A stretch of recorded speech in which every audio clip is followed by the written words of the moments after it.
Ya, klik salaman itu.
Gigitan Kak. Mau. Enggak gigit coba. Apa enak? Enggak coba gigit rasanya aneh banget. Aneh enggak? Apa lidah aku? Aneh. Apa lidah aku? Enggak sih, coklat kok. Enggak coklat. Sayuran lidah. Corona lidah. Aneh Jip.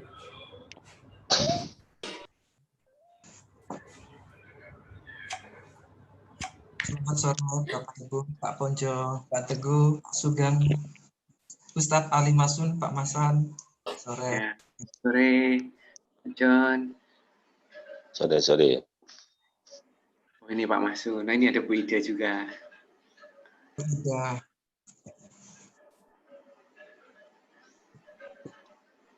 Oh ini ada Pak Thomas. Pak Thomas. Selamat sore, Pak. Sore. Ya, selamat sore, Pak. Wah, Pak Teguh kita kelihatan kinclong. Lihat rambut barunya. Ya, kan di Rambut rumah new normal, Bu.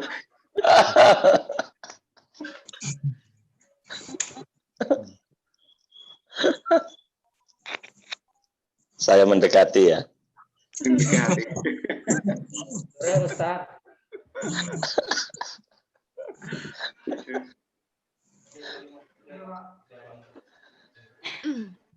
Tuh, semuanya pegang rambutnya, kepalanya jadinya. Ini hostnya siapa ya? Bu Ida. Iya, saya, Pak. Oh kok Bu Ida? Ya, Oh, Bu Ida. jadi Bu Ida ya. Departemen MKU. Sugeng sonten sedaya dumateng Bapak Ibu dosen. Wah, selamat sore Pak Masan. Pak Masan.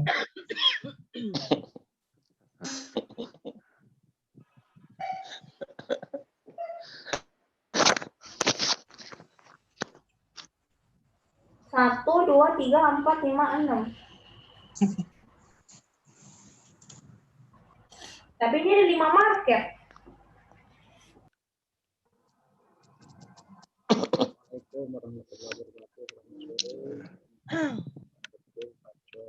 Ayo Pak Ponco. Maskernya dilepas. Mungkin di kantor mungkin Pak Ponco ya? Nonton ya. Pak Thomas juga ini. Iya, Pak Thomas juga di kantor mungkin Pak ya? Ya, tadi kan.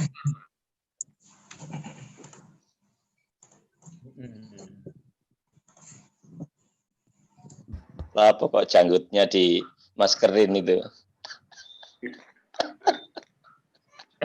Iku kudu masker, Ustaz. Jenggot. Iya dah.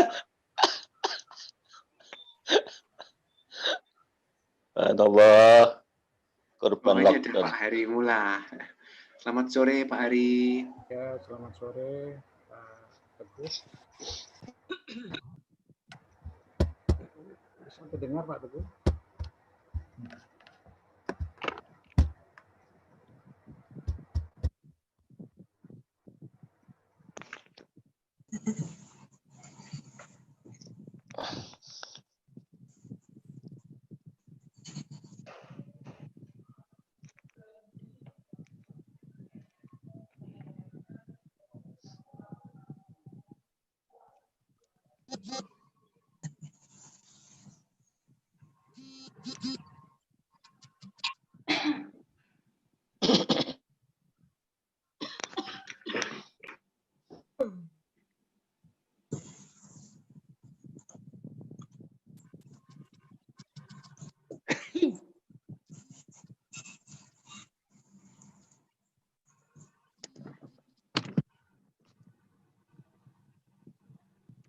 Ustadz Ali Maksud kok kelihatan jauh gitu. Dekat dikit Pak, biar enggak Ya. Ya.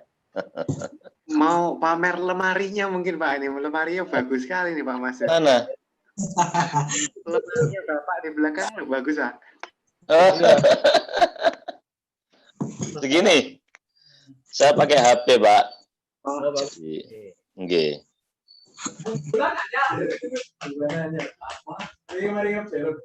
Wah. Nginep Jeron.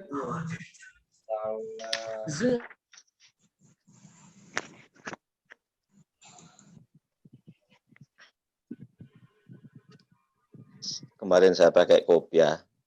Nah, hari ini sudah potong. Nggak kelihatan. Selamat sore, Bapak. Sore. Nah, ada Bu Wayan. Selamat sore, Bu. Bu. Nama aku tak.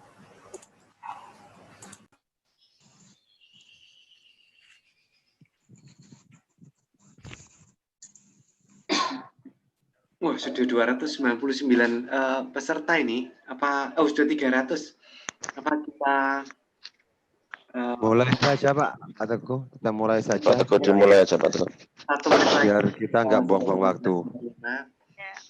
Baik.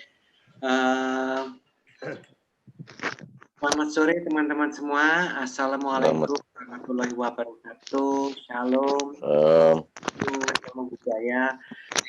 Salam kebajikan dan rahayu. Senang sekali teman-teman. Hari ini sore ini kita bisa melangsungkan acara ini ya, dialog lintas agama KAS yang ada di Ubaya setiap semester. Jadi bagi teman-teman yang mungkin teman-teman sekelasnya belum bisa bergabung, bisa dikabarkan kalau ini juga live di YouTube, jadi mereka bisa ikut menyaksikan gitu ya. Saya mau oh ya, bagi yang belum kenal, nama saya Teguh. Saya mengampu mata kuliah agama Kristen Protestan di MKU Ubaya ini. Oke, saya mau absen dulu, saya panggil ini ya, Ibu Bapak dosen beserta nanti teman-teman mahasiswa yang dari kelasnya mungkin bisa ikut ini ya, meramaikan suasana dengan cara mengangkat jempolnya, bisa ya. Ada di mana itu, reaction ya. Oh, reaction sekarang bisa macam-macam ini ya. Ya boleh silakan reactionnya, boleh ketawa, boleh angkat jempol, boleh angkat tangan gitu ya, boleh tepuk tangan. Silakan supaya kami bisa ini ya, bisa menyapa, melihat teman-teman. Oke, saya lihat dari urutan yang ada di daftar peserta aja ya. Yang paling atas ini, oh Ibu Ida, karena Bu Ida hostnya ya. Jadi Bu Ida silakan memperkenalkan diri, terus menyapa mungkin mahasiswanya. Monggo Bu Ida. Baik, selamat sore rekan-rekan dosen dan selamat sore juga bagi teman-teman mahasiswa. Nama budaya, saya dosen pengampu agama Buddha dan hari ini ada kelasnya, harusnya ada kelasnya saya dan kelasnya Bu Yeni, kelas hukum dan satu lagi biotek. Oke. Ya, kita dapat, terima kasih. Ya, terima kasih Bu Ida. Teman-teman dari kelasnya Bu Ida atau kelasnya Bu Yeni mungkin bisa diangkat jempolnya atau memberikan reaction, silakan. Wah, halamannya banyak sekali ya, 300 peserta ya. Oh, ada ya. Oh, enggak terlalu banyak ya Bu ya kelasnya ya? Enggak terlalu. Enggak terlalu banyak. Oke. Baik, terima kasih teman-teman. Kemudian yang di urutan selanjutnya ada Pak Ali Mahsun. Monggo Pak Ali Mahsun. Ya, selamat sore. Assalamualaikum warahmatullahi wabarakatuh. Waalaikumsalam. Ya, tadi sudah dikenalkan Ali Mahsun. Saya mengajar di Fakultas Hukum, hari ini di B2. Selamat berdiskusi. Oke, terima kasih Pak Mahsun. Teman-teman yang di kelas B2 bisa diangkat jempolnya atau reaction yang lain. Pengampu mata kuliah agama Islam, Ustadz. Ya, mata kuliah agama Islam. Loh kok sedikit, Pak? Oh, sudah ada nih, ada banyak. Iya, ya. Baik, terima kasih teman-teman. Kemudian ada di urutan selanjutnya ada Pak Mahsan ini. Pak Mahsan, mana nih Pak Mahsan? Ya. Selamat sore, Assalamualaikum warahmatullahi wabarakatuh. Salam sejahtera, salam kebajikan, Om Swastiastu, Namo Buddhaya, Rahayu. Perkenalkan, nama saya Pak Mahsan, cukup singkat, padat, mudah diingat, apalagi wajahnya insya Allah mudah diingat ya, karena wajahnya lain dengan yang lain, wajahnya agak kayak teroris gini. Saya di semester ini mengampu di 2 kelas, yang pertama di Fakultas Kedokteran, yang kemarin sudah kita laksanakan pada diskusi lintas agama. Untuk hari ini saya mengajar di Fakultas Hukum B1. Selamat sore semuanya. Terima kasih. Terima kasih Pak Masan. Murid-muridnya Pak Masan mana ini? Kelas B1 Fakultas Hukum, bisa diangkat jempolnya atau tepuk tangan. Oh ada ya, berapa ya? Oh ini ada banyak. Oke ya, terima kasih teman-teman. Selanjutnya ada Pak Thomas. Pak Thomas, monggo Pak Thomas. Ya, baik, terima kasih Pak Teguh. Selamat sore teman-teman, Shalom. Ya, nama saya Thomas, saya pengampu mata kuliah agama Kristen kelas KPC 3, Fakultas Bisnis dan Ekonomi. Selamat sore, terima kasih Pak. Terima kasih Pak Thomas. Mana nih murid-muridnya Pak Thomas? Kelas P3 FBE Kristen Protestan, bisa angkat jempolnya?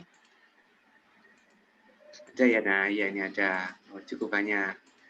Oke, baik. Terima kasih teman-teman. Sekarang kita ke Pak Hari Mula. Monggo Pak Hari.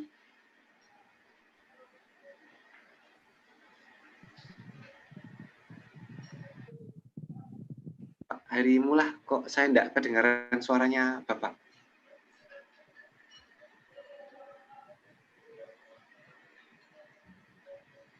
Nampaknya trouble Pak, mic-nya mungkin Pak ya. Iya, wah, ada kendala teknis sepertinya. Saya lewati dulu, nanti kita kembali ke Pak Hari Mula lagi ya Pak ya. Semoga bisa teratasi kendalanya. Selanjutnya di daftar peserta ada Bu Wayan. Bu Wayan, monggo Bu. Iya, makasih Pak. Selamat sore, saya nama saya Wayan Suwarmini. Saya pengampu agama Hindu kelas C1 Fakultas Bisnis Ekonomi. Kita lewati dulu, nanti kita kembali ke Pak Hari Mula lagi ya Pak ya. Semoga bisa. Oke. Ya. Terima kasih. Terima kasih Bu Wayan. Murid-muridnya Bu Wayan yang mana nih? Silakan diangkat jempolnya.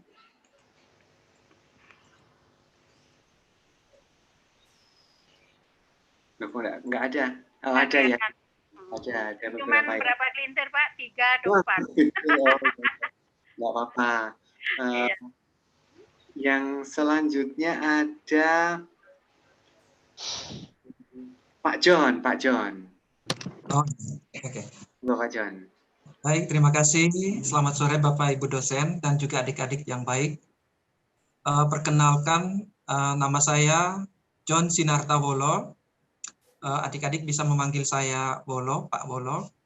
Saya mengampu mata kuliah pendidikan agama Katolik di Fakultas Hukum, lalu Teknobio dan FIK. Selamat sore, salam multikultur. Terima kasih Pak John. Teman-teman murid-muridnya Pak John yang mana nih? Silakan diangkat jempolnya. Oh ada, oh iya ada ini, cukup banyak ya. Oh cukup banyak nih murid-muridnya Pak John. Baik. Wah besar nih kayaknya kelasnya Pak John ini ya. Baik, sekarang ada siapa lagi nih yang belum muncul di tempat saya? Pak Hari Mula apakah sudah bisa Pak ya? Belum ya? Teman-teman murid-muridnya Pak John yang mana nih? Silakan diangkat jempolnya. Belum nampaknya Pak Hari. Mungkin anu Pak ya, apa? Keluar dulu dari Zoom kemudian masuk lagi, mungkin kadang bisa bisa atasi kendalanya. sambil kita nunggu Pak Harimullah, siapa lagi nih ya? Pak Ponco nih, daftar saja Pak Ponco. Pak Ponco, ada Pak Ponco?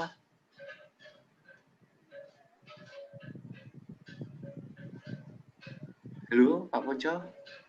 Canggutnya di masker ini. Oh, ini dia Pak Ponco. Masih mute. Halo Pak, saya ada di luar Pak. Oh iya iya. Baik Pak, monggo Pak. Saya ada di luar Pak. Oh iya iya iya. Oh, oke. Iya. Jadi anu Pak. Ya, enggak apa-apa. Oke. Ngikutin dari jauh Pak. Oh, ngikutin dari jauh. Oke, enggak apa-apa Pak. Iya. Baik, teman-teman mahasiswanya Pak Ponco, yang mana nih? Silakan. Pak Ponco ini dosen agama Kristen Protestan ya. Silakan diangkat jempolnya. Wah, ini ada banyak juga ya. Oh ya, ini ada beberapa murid-muridnya, mahasiswanya Pak Ponco. Baik, kemudian siapa lagi nih? Pak Sugeng Haryadi. Mana nih Pak Sugeng?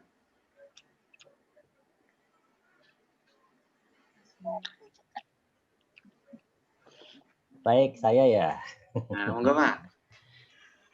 Terima kasih Pak Teguh. Selamat sore Bapak Ibu dosen sekalian dan para mahasiswa. Assalamualaikum warahmatullahi wabarakatuh. Salam sejahtera buat kita semua. Perkenalkan, nama saya Sugeng Haryadi. Saya sehari-hari di FBE. Sekarang mengampu mata kuliah PAI, Pendidikan Agama Islam, untuk C1 di FBE ya. Cuma satu kelas, yang lain teman-teman dosen PAI itu 2 kelas. Kebetulan saya satu kelas saja di rumah sendiri ya di FBE. Saya kira itu mohon mahasiswa dari kelas C1 nanti memberikan reaksi sebagai bentuk presensinya gitu ya. Tadi banyak yang nanya di grup presensinya gimana ya, harus membuat reaksi. Terima kasih Pak Teguh. Selamat berdiskusi semuanya. Terima kasih Pak Sugeng. Mana nih murid-muridnya Pak Sugeng, mungkin bisa diangkat jempolnya nih biar saya lihat nih. Oh ya, ini ada ya, beberapa ya. Oh ya, cukup banyak nih muridnya Pak Sugeng. Baik, terima kasih Pak Sugeng, terima kasih teman-teman. Siapa lagi yang belum ya? Pak Teguh. Ada ya? Sudah semua ya sepertinya. Pak Harimullah nih, Pak Harimullah kira-kira sudah betul belum ini?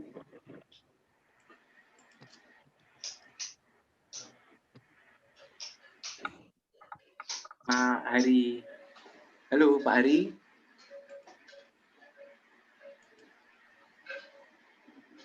Pak Harimullah belum berhasil nampaknya, enggak apa-apa.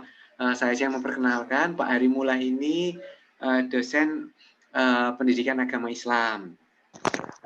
Semester ini, hari ini mengajar di fakultas apa saya kurang tahu.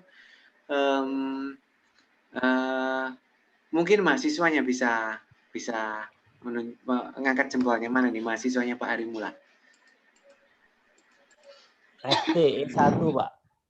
Di FBE ya? FT, Fakultas Teknik. FT, teknik, ya teknik, silakan. Oh ini ada beberapa ya. Ya, oke. Baik, berarti tinggal kelas saya saja yang belum ya? Atau ada lagi teman-teman yang belum ya? Yang ujung nggak ada hari, berarti ada 5 agama hari ini ya. Oke, kalau kelas saya semester ini yang hari Rabu mengajar di Fakultas Hukum kelas B1. Silakan diangkat jempolnya teman-teman mahasiswa di kelas saya ada? Ada ya? Ya, oke, sip. Baik. Oke. Ya, terima kasih teman-teman, terima kasih Ibu Bapak dosen. Jadi seperti yang sudah diumumkan minggu lalu oleh Ibu Bapak dosen di kelas masing-masing. Jadi hari ini teman-teman akan menikmati kegiatan acara yang spesial namanya dialog lintas agama di Ubaya ini. Nah, kalau di kelas saya sebagian besar itu belum pernah menghadiri sebuah acara dialog, jadi agak bingung gitu ya apa yang akan terjadi, apakah terjadi perdebatan panas gitu ya. Nah, tapi kalau lihat wajah-wajahnya Ibu Bapak dosen di sini kok rasanya tidak akan terjadi perdebatan panas gitu ya. Nah, jangan lupa teman-teman tugasnya teman-teman yaitu menuliskan ringkasan dan refleksi untuk dikumpulkan di dosen masing-masing minggu depan. Jadi silakan mengikuti acara ini sambil teman-teman menikmatinya sambil mencatat sehingga nanti bisa membuat rangkuman dan menceritakan apa yang dipelajari dari acara hari ini ya. Dan juga nanti akan ada dibuka kesempatan untuk terlibat dalam diskusi. Monggo teman-teman bisa mengajukan pertanyaan juga. Pertanyaannya lewat chat aja ya, chat di sini atau teman-teman yang di YouTube juga bisa mengajukan pertanyaannya di kolom komentar di YouTube. Nanti Ibu Elsa mungkin bisa bantu ya. Ibu Elsa bisa bantu nanti dikirimkan ke saya lewat WA mungkin ya pertanyaan-pertanyaan yang ada di YouTube. Jadi nanti bisa diresponi juga. Baik, untuk untuk semester ini tema dialog lintas agama kali ini.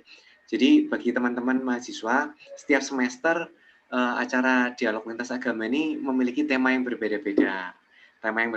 Tapi tujuannya selalu sama, yaitu tujuannya agar teman-teman mahasiswa bisa belajar saling mengenal agama temannya, gitu ya, agama yang lain yang ada di Ubaya ini. Tujuannya itu. Jadi kalau nanti mau bertanya pertanyaan apapun boleh diajukan. Yang terpenting tujuannya adalah ingin belajar, ingin mengenal agama yang lain. Kalau pertanyaannya ingin menjatuhkan, memojokkan atau menjelek-jelekan ya nggak bisa diajukan gitu ya. Yang penting tujuannya ingin mengenal itu nggak masalah, diajukan aja. Nanti kami akan pilih mana pertanyaan yang mungkin menarik atau pas. Kalau bisa sesuai temanya akan lebih bagus lagi. Nah, kali ini temanya adalah tentang agama dan pandemi COVID-19. Setiap semester kami menyesuaikan temanya agar update dengan kondisi masyarakat yang ada saat ini. Jadi khusus hari ini temanya agama dan pandemi COVID-19. Dua hal yang kelihatannya mungkin tidak langsung kita kepikiran bahwa dua hal ini sebenarnya berkaitan dan berdekatan, tapi nanti kita akan coba lihat bagaimana perspektif dari setiap agama tentang pandemi COVID-19 ini.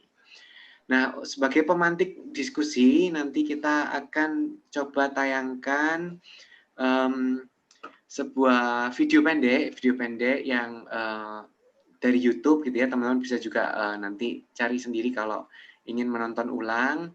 Ini hanya sebagai pemantik saja, sebuah video singkat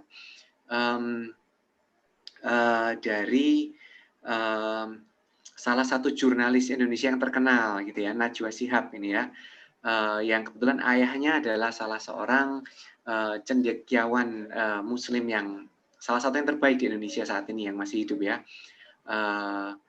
Nanti akan kita tayangkan, kita coba lihat bagaimana mereka, si Ibu Najwa dan ayahnya ini berdiskusi tentang agama dan agama Islam kebetulan dalam hal ini dan pandemi COVID-19 ini. Baik, mungkin bisa dibantu untuk menayangkan videonya. Mohon maaf, nggak dibuka dulu dalam doa, Pak. Oh ya, betul. Oke. Ya, baik. Sampai kelupaan ini saya. Pertama kali jadi moderator ini soalnya saya. Terima kasih Bu Ida. Sebelum kita saksikan, kita akan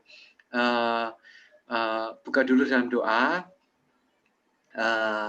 Baik teman-teman, Ibu Bapak, mari kita menundukkan kepala sejenak untuk kita berdoa, memohon agar acara hari ini bisa berjalan dengan lancar. dari awal hingga akhirnya. Berdoa menurut agama dan keyakinan teman-teman masing-masing, silakan.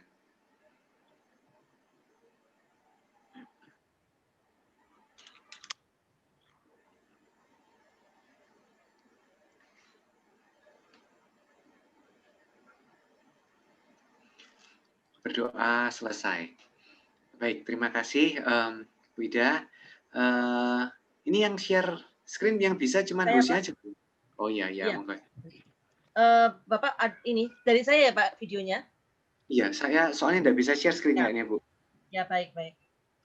Mulai ya Pak.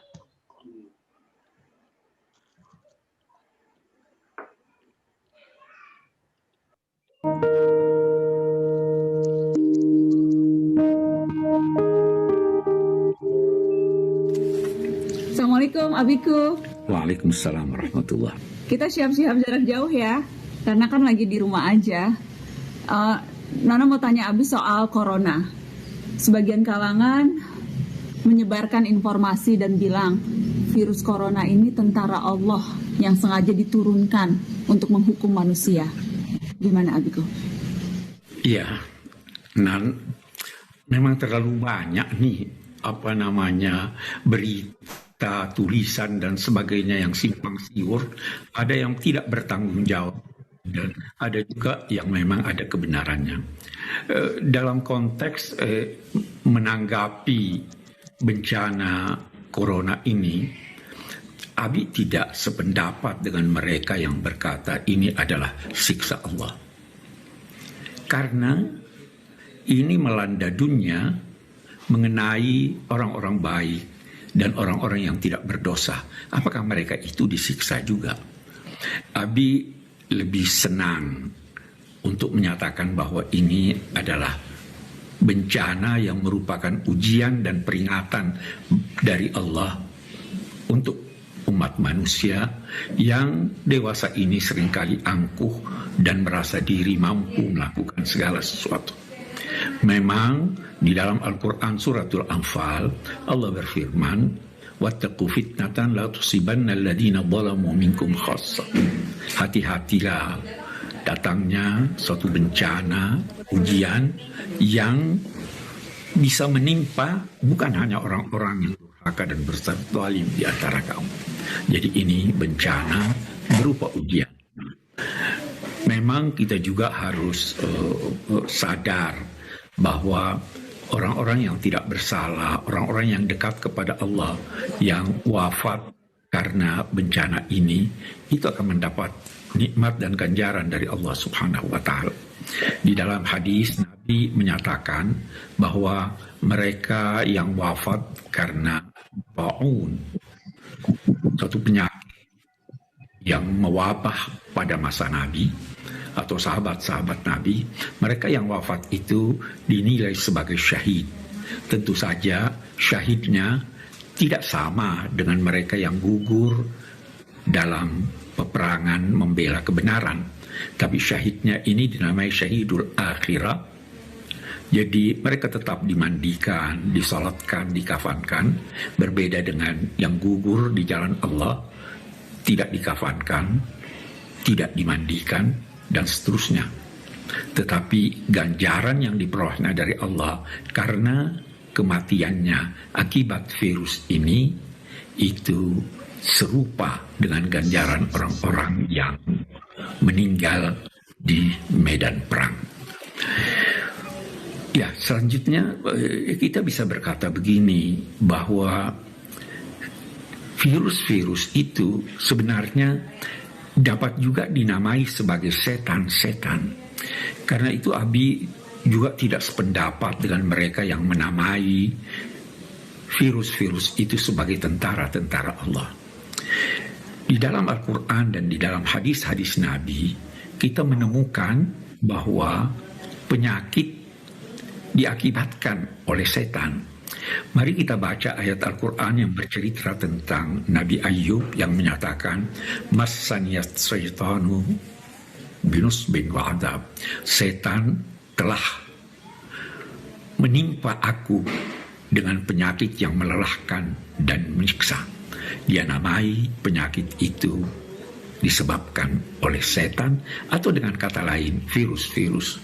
Nabi juga mengisyaratkan bahwa virus-virus taun itu adalah ulah setan, ulah jin, dan kita ketahui bahwa jin adalah sesuatu yang tersembunyi. Salah satu di antaranya adalah virus-virus itu. Demikian banyak ulama mengartikan makna jin. Dan karena itu, kalau dia setan, kita harus musuhi, kita harus hindari, dan kita harus perangi.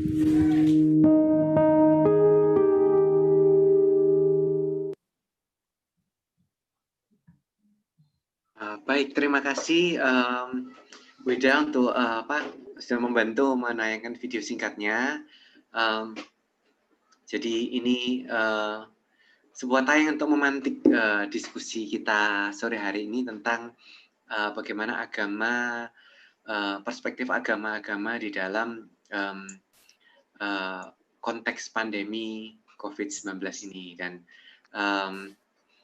dari perspektif saya sebagai dosen Kristen Protestan juga cukup bisa connect tadi ya dengan tayangan tadi. Ada juga tokoh di Alkitab yang namanya Ayub yang juga tadi disinggung. Baik, saya berikan kesempatan kepada rekan-rekan dosen untuk menyampaikan ini ya tanggapan atau komentar tentang agama dan pandemi COVID-19 ini dari perspektif agama masing-masing. Monggo mungkin siapa yang mau duluan dari agama apa dulu nih ya? Mungkin dari Ibu Bapak dosen pengajar pendidikan agama Islam dulu mungkin ya, mungkin tadi nyambung dengan tayangannya bisa langsung duluan mungkin memberikan pendapat. Siapa yang mungkin hari ini mau mewakili? Pak Ali Masun. Pak Ali Masun, Pak. Gimana? Pak Ali Masun bersedia? Atau Pak Ali. yang kemarin-kemarin belum? Yeah. Baik. Assalamualaikum warahmatullahi wabarakatuh. Waalaikumsalam. Jelas suara saya jelas Pak Teguh ya? Jelas ya? Jelas Pak. Jelas. Baik. Tidak ngomentari ya Pak Teguh ya. Prof. Siap itu guru saya sendiri tidak mengomentari. Mungkin apa ya? Ini suara dari mana tolong di. Baik, agama, temanya agama dan pandemi COVID-19. Jadi ada dua. Saya pakai jadi terganggu suaranya ini. Mungkin bisa dibantu Bu Ida, bisa di-mute teman-teman mahasiswa yang masih belum mute mungkin. Iya. Jadi pandemi itu dalam perspektif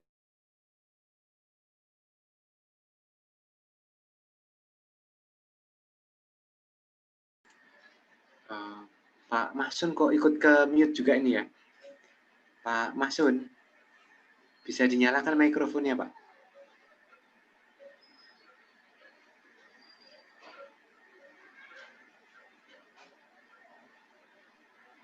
Nah, halo. Sudah Pak. Ya, sudah. Oke, monggo Pak. Baik, saya tidak mengomentari guru saya tadi, Prof. Syihab, tapi saya nyambung aja ya, ingin menyambung dari sisi-sisi lain dari pandemi COVID-19 ini, Pak. Ini kan ada dua variabel, kita bicara hari ini bagaimana pandemi atau wabah, dalam istilah Muslim disebut wabah. Ini dalam perspektif agama Islam. Jadi namanya wabah itu bukan kali ini saja terjadi. tidak hanya terjadi zamannya Nabi Muhammad dan sahabat-sahabat seperti yang disampaikan oleh Prof. Quraish Shihab, itu bahkan mundur jauh sebelum bahkan para nabi-nabi sebelumnya. Jadi di sisi lain saya ingin menjelaskan bahwa ujian itu tidak hanya bentuknya ujian itu tidak hanya seperti pandemi ini aja, tapi bisa jadi dalam bentuk sesuatu yang menyenangkan. Itu dalam konsep Islam juga disebut dengan ujian. Jadi senang, susah, sehat, sakit, itu sebenarnya ujian. Inti daripada ini kan peran agama itu tujuannya ketika manusia itu mendapatkan sesuatu yang menyenangkan ataupun sesuatu yang tidak mengenakkan seperti terjadinya pandemi hari ini, itu supaya orang-orang manusia terutama yang beragama, karena di luar kita ada yang ini mempertanyakan mana Tuhanmu, posisi Tuhanmu hari ini seperti apa, kok gak hadir gitu loh. Jadi supaya kita orang beragama itu menurut saya itu tidak enak-enakan mengklaim dekat dengan Tuhan, tetapi ketika menghadapi segala sesuatu ternyata tidak seperti yang diinginkan oleh Tuhan gitu loh. Jadi seperti enak, tetapi kok nggak mau syukur gitu loh. Nah ketika menghadapi seperti ini kok sikapnya jauh, bahkan justru meninggalkan Tuhan, meninggalkan Allah dalam ini konsep Tuhan kami. Jadi kan salah, terutama lagi ini pandemi ini itu menghadirkan sebuah pemahaman, bukan pemahaman baru, menguatkan konsep kita, teologis kita, terutama di Islam, konsep berakidah umat Islam. Karena apa? Kami melihat di sekitar saya sendiri saja Pak Teguh, itu banyak yang ini pesimis. Nah, kalau pesimis itu kan sebenarnya muncul bukan orang yang beragama dari pandemi ini.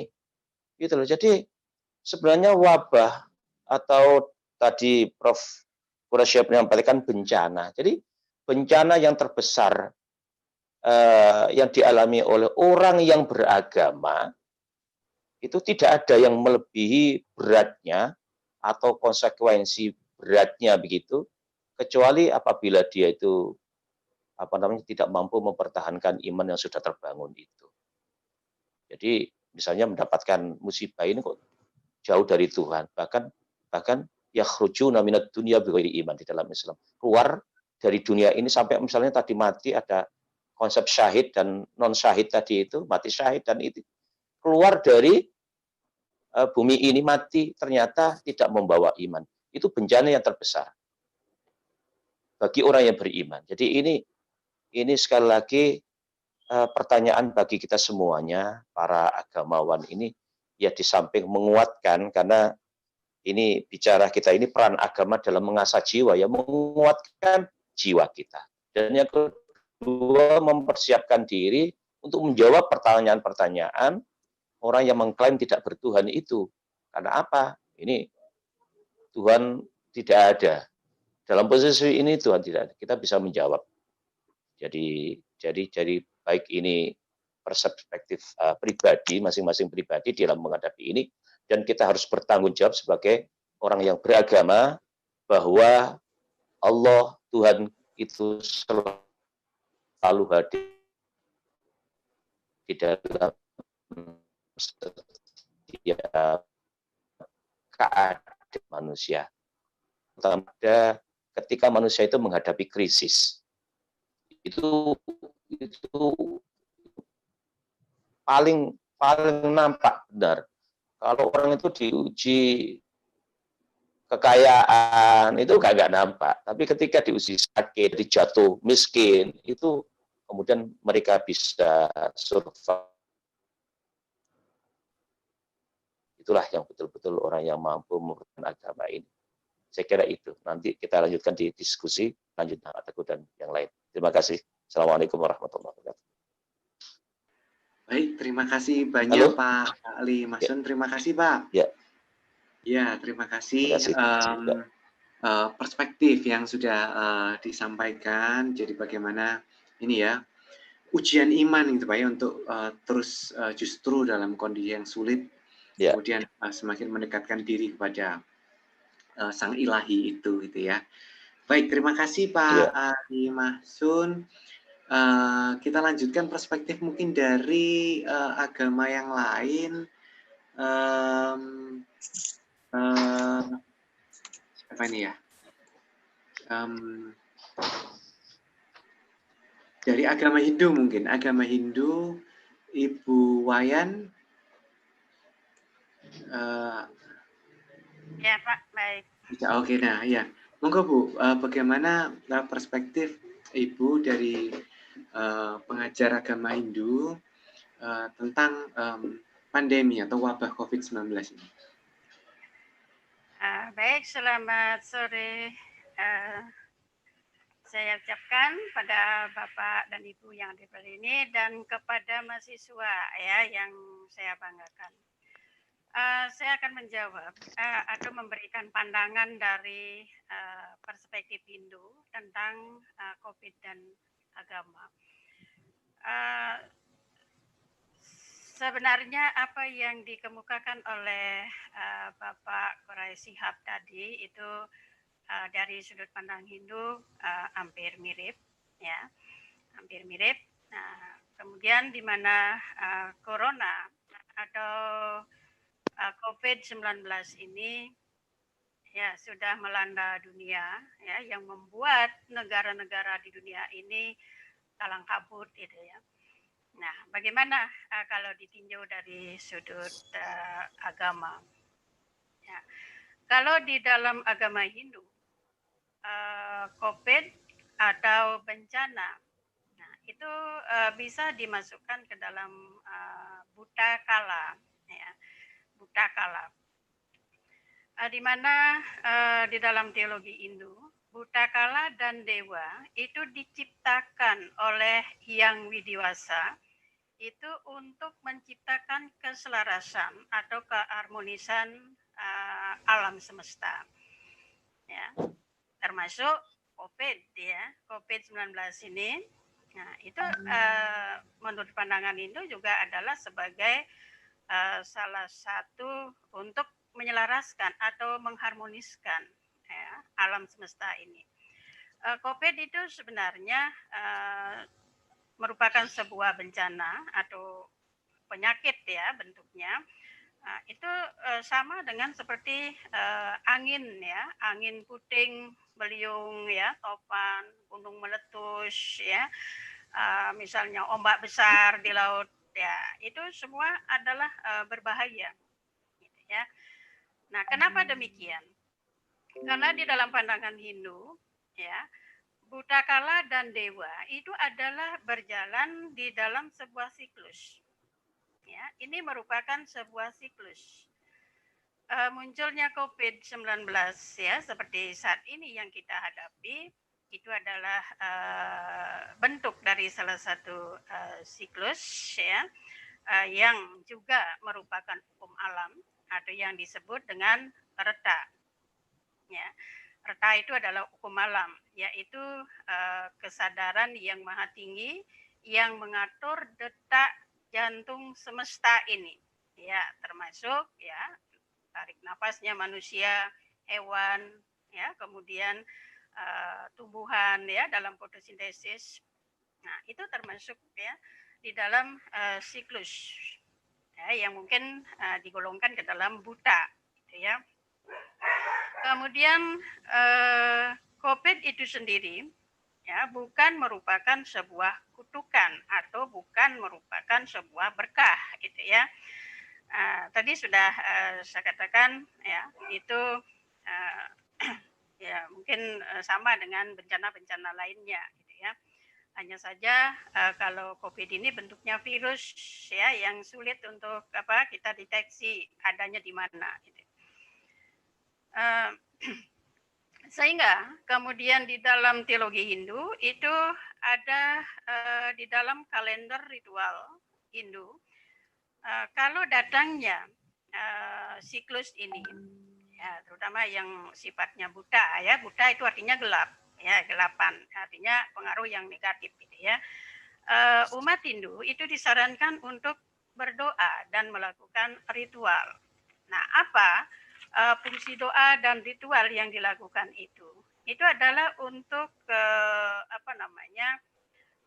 memohon, ya, karena semua itu diciptakan oleh Sang Hyang Widiwasa tadi. Nah, sehingga memohon, ya, kepada Sang Pencipta supaya diselaraskan, ya, diselaraskan. Nah, seperti misalnya peristiwa COVID ini, kita tahu bahwa sebelumnya alam kita, ya, penuh dengan pencemaran, ya, baik udara, air, dan lain sebagainya. Ya, dengan adanya COVID ini kemudian banyak hal-hal yang terjadi seperti pemberhentian misalnya industri, ya, kemudian kita tidak boleh keluar sehingga banyak, ya, mengurangi pencemaran udara, pencemaran air, itu ya. Nah, itu sehingga di dalam misalnya hari raya Hindu, ya, seperti salah satunya Nyepi, ya, Nyepi itu sebenarnya juga adalah mengharmoniskan alam, itu tujuannya, ya, sehingga di Nyepi itu ada sepi, ya, ada sepi, sehingga off semuanya. Ya, dengan itu diharapkan, gitu ya, kita sebagai manusia itu bisa berharap, berupaya, ya, untuk mendapatkan keharmonisan alam kembali, gitu. Nah, sehingga apa yang harus dilakukan di dalam Hindu? Nah, Hindu ini mengajarkan kita ketika terjadinya bencana, ya, seperti COVID ini, kita harus melakukan brata, ya. Brata. Nah, brata itu bisa berarti puasa, ya, puasa apa? Bisa berarti puasa ngomong, ya, yang disebut monabrata, dan juga melakukan introspeksi diri. Seperti misalnya tidak melakukan bepergian, ya, yang disebut dengan amati lelungayan. Ya, ini sebenarnya adalah semua untuk mencapai keharmonisan alam semesta kembali. Itu saya kira dari pandangan agama Hindu. Terima kasih. Baik, terima kasih Bu Wayan untuk perspektifnya dari agama Hindu, keselarasan dengan alam, gitu ya, manusia, Tuhan, alam, nampaknya menjadi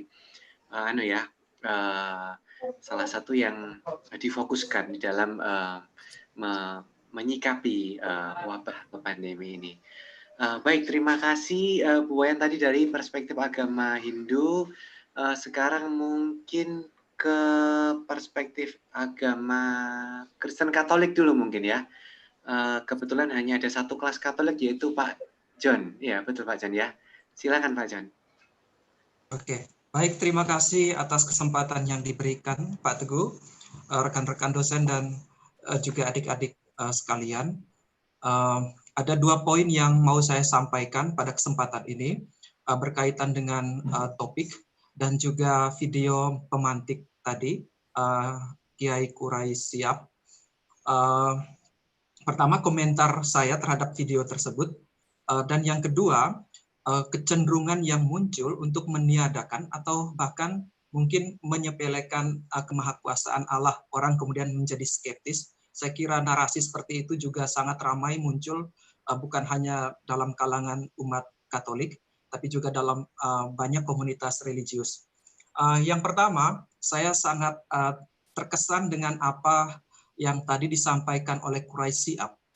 Saya kira bangunan teologi Katolik juga menegaskan apa yang sudah dinyatakan oleh Kurai Siap. Tidak bisa kita menggambarkan Allah itu sebagai Allah yang penghukum atau pendendam. Dan karena itu tidak bisa kita lantas menerjemahkan COVID ini sebagai bentuk hukuman dari Allah. Allah menghukum manusia. Allah misalnya mengirim prajuritnya untuk memusnahkan manusia seperti itu. Gambaran umat Katolik tentang Allah itu adalah Allah yang Maha Kasih. Allah yang menciptakan kita itu Allah yang dekat dengan kehidupan. Karena tidak bisa direpresentasikan dengan Allah itu dengan kejahatan. Tidak mungkin dalam diri Allah itu serentak baik dan juga serentak jahat. Ini mungkin poin yang mau saya jelaskan sebentar. Saya kira kalau merujuk ke kitab suci, puncak ya, meterai dari kasih Allah yang total itu termanifestasi dalam diri Yesus Kristus. Jadi cinta Allah yang besar kepada umatnya itu lantas dia sendiri mengirim dirinya mengirim dia dalam diri Yesus Kristus untuk berpartisipasi dalam penderitaan manusia. Bahwa dari situ sebenarnya kami punya keyakinan bahwa Allah yang menciptakan kita itu mencintai kita dengan sempurna dan total. Itu.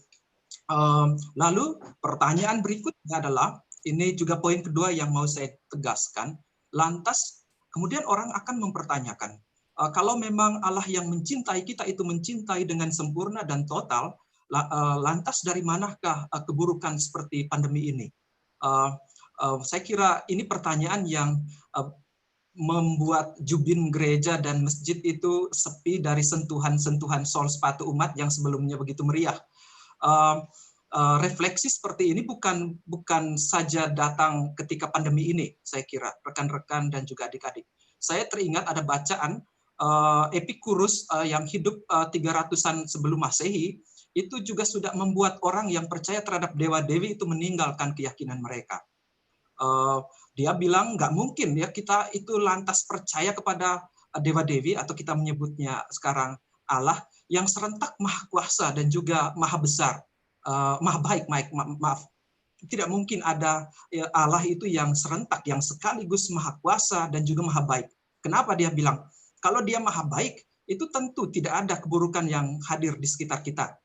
Dia tentu tidak membiarkan keburukan-keburukan itu datang dan hidup di antara kita, membuat umatnya sengsara. Dan kalau dia maha kuasa, ya tentu keburukan-keburukan itu bisa dia hilangkan. Itu atribut Allah. Itu refleksi yang sudah jauh hari, 300-an sebelum Masehi, adik-adik dan rekan-rekan, sudah dipikirkan oleh Epikurus. Tapi saya kira sebagai komunitas religius, kita harus punya amunisi, iman yang harus dibangun di atas pemahaman. Dalam Katolik itu fides quaerens intellectum. Jadi kita harus punya pemahaman untuk membantah apa yang diklaim Epikurus itu. Saya coba mengutip Leibniz, seorang filsuf yang saya kira pemikiran itu juga banyak diadopsi dalam komunitas Kristiani, saya kira. Dia bilang begini, hukuman atau keburukan itu bukan merupakan representasi bahwa Allah itu jahat atau Allah itu tidak maha kuasa. Itu semata-mata kita mendeskripsi kita sebagai makhluk yang lemah. Ya, semata-mata bahwa alam semesta ini rentan, rapuh. Ya, manusia dapat mati, kita lemah. Leibniz itu mengkategorikan ada 3 keburukan. Ya, dia ada keburukan moral, ya, kedua keburukan fisik, dan ketiga keburukan metafisik. Ya, keburukan moral itu seperti tindakan pelanggaran moral, mencuri dan lain-lain. Itu keburukan akibat kita secara sosial politis memilih untuk berbuat buruk. Kalau keburukan fisik itu seperti bencana wabah dan lain-lain. Tapi kalau yang ketiga, metafisik, itu merepresentasikan bahwa manusia kita ini dalam diri kita itu rentan. Ya, kita lemah. Ya, kita tidak bisa sepenuhnya mengharapkan apa yang kita inginkan. Nanti kemudian kita yang menjadi maha kuasa. Saya kira dari itu Leibniz coba membantu kita untuk berpikir bahwa kita ini makhluk terbatas. Ya, kita tidak bisa meminta sekaligus hal-hal yang harus terpenuhi dalam diri kita.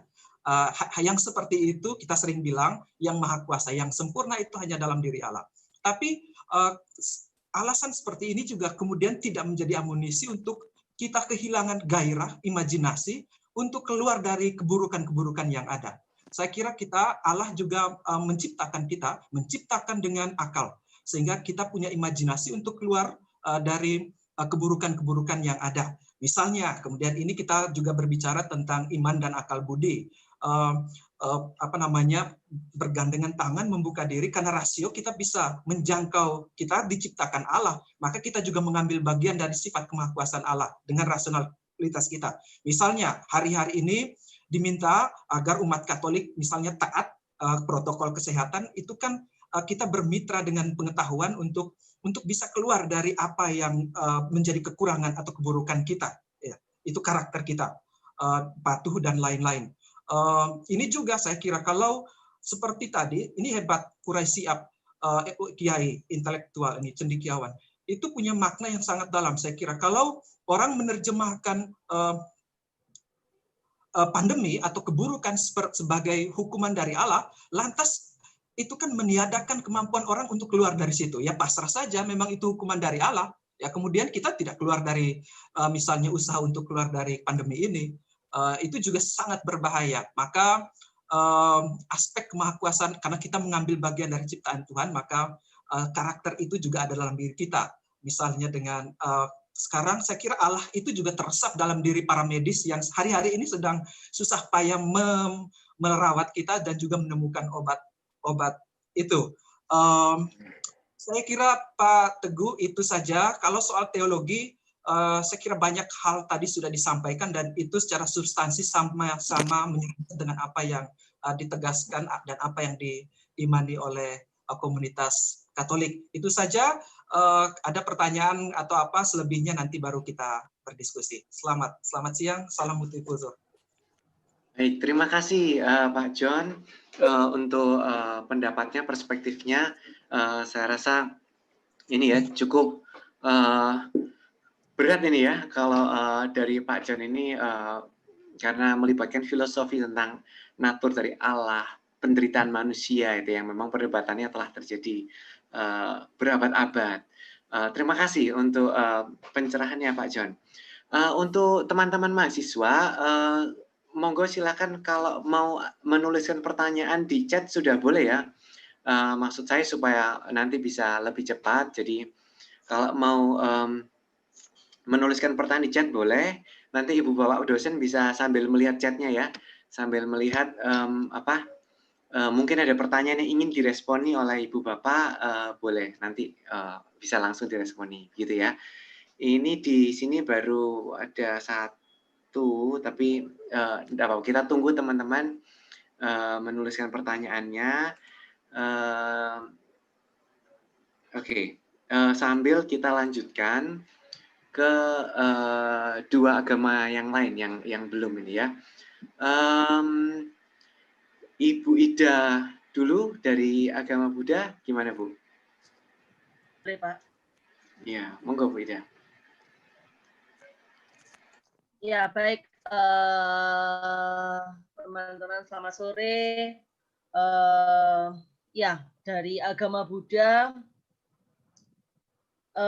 Buddha mengatakan kepada para biku bahwa bencana itu biasanya terjadi karena salah satunya adalah berkaitan dengan perilaku yang kurang bermoral, kemudian bencana juga bisa terkait karena kehilangan pandangan-pandangan yang benar. Itu salah satunya Buddha mengatakan seperti itu.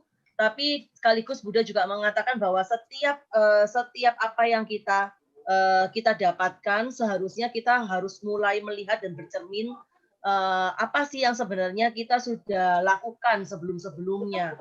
Nah, supaya apa? Supaya kita tidak menyalahkan orang lain gitu ya. Jadi ketika terjadi bencana kita tidak menyalahkan orang lain, tapi kita justru melihat lebih dalam ke diri kita apa yang sebenarnya kita sudah lakukan mungkin.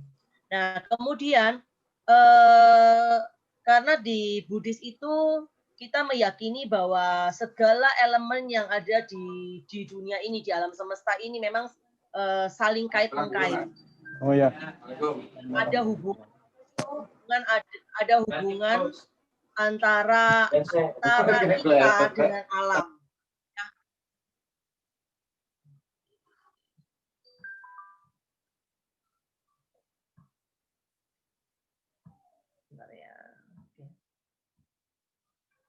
Ya, ada hubungan kita dengan alam. Kemudian di alam ini pun ada berlaku hukum-hukum yang juga saling terkait dengan kita. Jadi misalnya contohnya ada hukum yang mengatur tentang tata surya, mengatur tentang bagaimana musim itu bisa terjadi, kemudian adanya pergantian musim, pergantian cuaca, kemudian ada hukum yang mengatur tentang fenomena organik yang berhubungan dengan masalah-masalah biologis, masalah tumbuh, masalah perkembangan. Kemudian ada hukum-hukum perbuatan, jadi ada sebab dan akibat yang saling bergantungan. Kemudian ada hukum yang bersifat psikologis, yang berfokus kepada bagaimana cara kerja sebuah pikiran, gitu ya. Kemudian ada satu hukum lagi yang bernama Dhamma Niyama. Dhamma Niyama itu adalah hukum kebenaran yang berlangsung apa adanya, yang tidak terkait dengan 4 hukum yang tadi. Nah, hukum-hukum ini sebenarnya bekerja sesuai dengan fungsinya masing-masing dan bekerja apa adanya. Dan saling kait-mengkait, minimal ada 2 hukum yang terkait. Nah, ketika COVID ini terjadi, pun ini adalah salah satu munculnya dari juga sebenarnya secara alamiah pasti sudah ada COVID ini. Ya, karena itu berhubungan dengan hukum biologis juga. Kemudian bisa mengalami perkembangan, tentunya ada yang namanya hukum fisika tadi. Ya, karena ada alam yang bekerja, makanya kenapa COVID ini bisa berkembang lebih kompleks begitu ya. Nah, ketambahan lagi ada perilaku-perilaku dari makhluk hidup. Ada perilaku-perilaku makhluk hidup, terutama manusia ini, yang memberikan respon terhadap kemunculan ini. Nah, itu saling kait-mengkait. Ya, saling kait-mengkait. Nah, oleh karena itu, ketika kita mencermati ada bencana ini, sebaiknya memang kita memang tidak bisa menyalahkan satu dengan yang lainnya. Bisa karena ini terjadi karena secara alami memang terjadi, karena proses tadi yang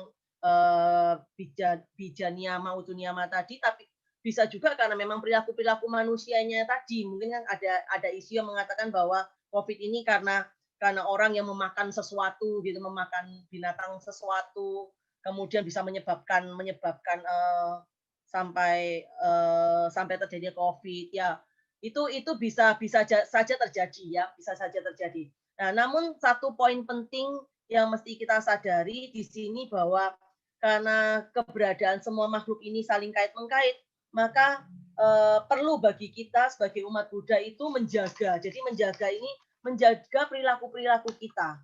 Ya, menjaga perilaku-perilaku kita. Sudahkah kita ini sebenarnya berwelas asih terhadap lingkungan kita, terhadap alam semesta kita, gitu ya.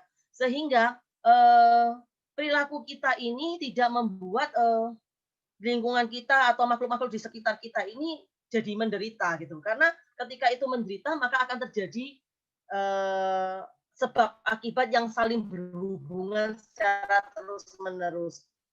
Ya, jadi itu yang harus dilakukan oleh umat Buddha. Jadi untuk mendukung kondisi, untuk yang mensupport kondisi-kondisi perbaikan setelah COVID ini, ya marilah umat Buddha sendiri mesti punya kedisiplinan, menjaga diri, menjaga orang-orang di sekitar, bahkan menjaga lingkungan. Artinya ketika mereka keluar, mereka harus patuh terhadap aturan-aturan yang sudah diterapkan, sehingga itu akan mempercepat untuk proses pemulihan dalam kondisi alam sekitarnya juga di lingkungan kita. Itu dari saya, Pak. Terima kasih. Baik, terima kasih Ibu Ida untuk perspektifnya dari agama Buddha. Saling terkaitan antara manusia, alam, introspeksi ini ya, di dalam usaha untuk menjadi umat beragama Buddha yang lebih baik. Baik, terima kasih Bu Ida. Sekali lagi saya sampaikan teman-teman, kalau mau mengajukan pertanyaan silakan, sudah bisa ya. Jadi silakan ditulis di kolom chat sehingga bisa nanti bisa kami pilih dan responi. Demikian juga teman-teman yang menyaksikan di YouTube bisa menuliskan di ini ya, di kolom chat. Nanti kami juga akan lihat di sana dan coba responi juga. Baik, kurang satu lagi yaitu dari perspektif agama Kristen Protestan, betul ya? karena yang Konghucu nggak ada hari ini. Silakan dari yang mewakili agama Kristen Protestan, Pak Thomas mungkin. Ya, oke Pak. Silakan Pak. Selamat sore teman-teman semua. Ya, terima kasih untuk kesempatan yang diberikan kepada saya terkait dengan video pemantik yang dipaparkan oleh Prof. Koray Shihab. Ya, memang ada poin-poin yang linier dengan teologi Kristen, tapi ya ada juga yang memang tidak sesuai dengan teologi Kristen ya. Tapi itulah keindahan perbedaan untuk melihat satu peristiwa tertentu. Ya baik, teman-teman, terkait dengan COVID-19 ini dalam perspektif iman Kristen, kalau menurut sains bahwa bencana itu kan bisa terjadi karena faktor alam ya, non alam, faktor alam, bencana karena alam itu bisa bicara tentang banjir, gempa bumi, kebakaran, tsunami dan lain-lain, tapi juga ada bencana non alam. Nah, COVID ini termasuk kategori bencana non alam. Tentu bencana alam tadi bisa macam-macam penyebabnya. Tadi di agama Buddha sudah disinggung, salah satunya ya karena human error ya, karena kesalahan manusia itu sendiri. Nah, bencana non alam termasuk wabah segala macam itu juga mungkin bisa karena human error juga gitu. Tetapi dalam konteks iman Kristen bahwa segala sesuatu ini terjadi atas seizin Tuhan. Atas seizin Tuhan, saya ulangi ya, atas seizin Tuhan. Tidak ada sesuatu yang tidak terjadi tanpa sepengetahuan Tuhan, tanpa seizin Tuhan, tanpa kontrol Tuhan. Nah, tentu kalau misalnya Tuhan izinkan terjadi suatu pandemi, wabah seperti yang sekarang ini kita hadapi, COVID-19, Tuhan izinkan itu terjadi, tentu ada maksud dan tujuan yang ingin Tuhan sampaikan kepada umat manusia. Ya tentu yang pertama untuk konteks orang yang percaya berarti itu sebagai sebuah ujian, ya, ujian iman gitu. Apakah dengan adanya COVID ini orang-orang percaya masih menaruh harapan kepada Tuhan atau tidak? Yang jelas kalau ini sebagai ujian iman, tentu tujuannya adalah untuk kebaikan manusia itu sendiri. Dikatakan dalam Roma pasal 8 ayat 28 bahwa Allah turut bekerja dalam segala sesuatu untuk mendatangkan kebaikan bagi kita yang mengasihinya. Jadi di balik pandemi ini juga Allah mengizinkan itu terjadi untuk kebaikan kita orang-orang percaya. Tapi bagi dunia, bagi orang-orang yang tidak percaya itu sebagai sebuah peringatan. Memang Allah itu Maha Kasih, Maha Baik, ya. Tetapi jangan lupa Allah itu kudus dan adil. Kekudusannya, keadilannya tidak mengizinkan adanya kejahatan, tidak mengizinkan adanya dosa. Artinya kalau ada kejahatan, ada dosa, pasti Tuhan yang kudus itu ya akan memberikan ganjaran, akan memberikan hukuman. Allah yang adil itu juga akan memberikan hukuman. Di dalam Alkitab sudah jelas, dicontohkan misalnya pada zaman Nuh. Kenapa ada air bah? Tuhan kirim air bah. Karena manusia jahat, makin jahat di hadapan Tuhan. Pada zaman Lot, Sodom dan Gomora, Tuhan hujani dengan api belerang. Karena kota Sodom dan Gomora jahat di mata Tuhan. Pada zaman Raja Fir'aun, Mesir, Tuhan turunkan 10 tulah kepada Raja Fir'aun, kepada bangsa Mesir. Karena apa? Karena mereka jahat di hadapan Allah.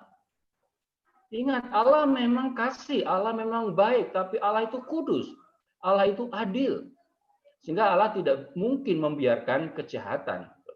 Maka yang kedua ya sebagai peringatan tadi, sadarlah bahwa manusia itu terbatas. Manusia itu tidak ada apa-apanya dengan Tuhan. Ketika Tuhan izinkan COVID ini saja manusia sudah bingung gitu. Ya, ini peringatan bagi orang-orang yang memang menganggap bahwa Tuhan itu sepi, Tuhan itu tidak ada. Nah, tentu teman-teman, apa yang menjadi sikap kita gitu terhadap menghadapi COVID seperti ini? Ya tentu sebagai orang percaya kita harus meningkatkan iman kita. Tingkatkan iman kita. Karena ini sebagai sebuah ujian kan. Ya, kita makin dekat dengan Tuhan, makin banyak membaca Alkitab, firman Tuhan, makin banyak memuji Tuhan, makin banyak berdoa, makin banyak beribadah walaupun dari rumah saja. Gitu. Lalu yang kedua tentu tingkatkan imunitas diri sebagai bagian dari usaha kita menjaga kesehatan. Itu perlu. Lalu yang ketiga, taat kepada aturan pemerintah. Sekarang pemerintah karena COVID ini memperlakukan protokol kesehatan secara ketat. Makanya kita harus untuk memutus mata rantai itu pemerintah membuat kebijakan bekerja dari rumah, kuliah dari rumah, ibadah pun dari rumah. Kalau harus terpaksa keluar rumah, kita harus memakai masker, jaga jarak satu dengan yang lain, tidak boleh ada dalam kerumunan, menghindari kerumunan, cuci tangan, gitu kan? Ketaatan itu bagian dari iman, nonsen. Ya, kalau saudara mengatakan aku orang beriman, aku orang beragama, tapi tidak taat pada pemerintah, karena pemerintah itu menurut Alkitab adalah datang dari Allah. Roma pasal 13 jelas, pemerintahan itu berasal dari Allah. Itulah sebabnya, ya sebagai orang percaya kita harus taat kepada pemerintah. Apalagi aturan pemerintah ini kan jelas untuk memutus mata rantai penyebaran COVID.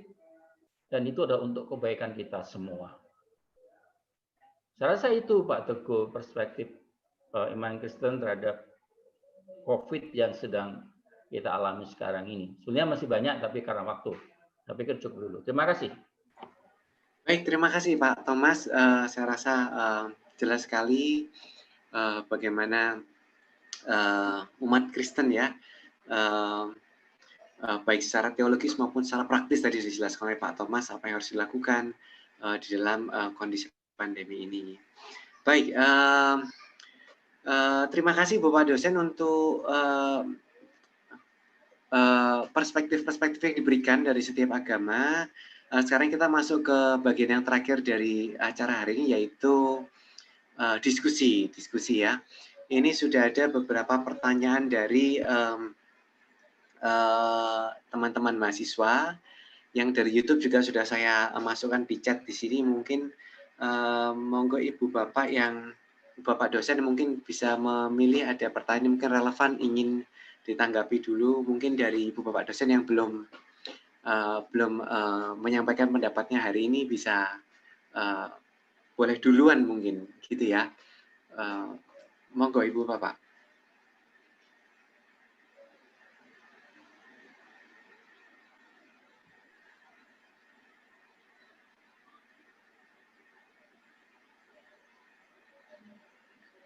Mungkin dibacakan salah satu gitu Pak, jadi supaya ini mudah bagi Bapak dosen yang lain.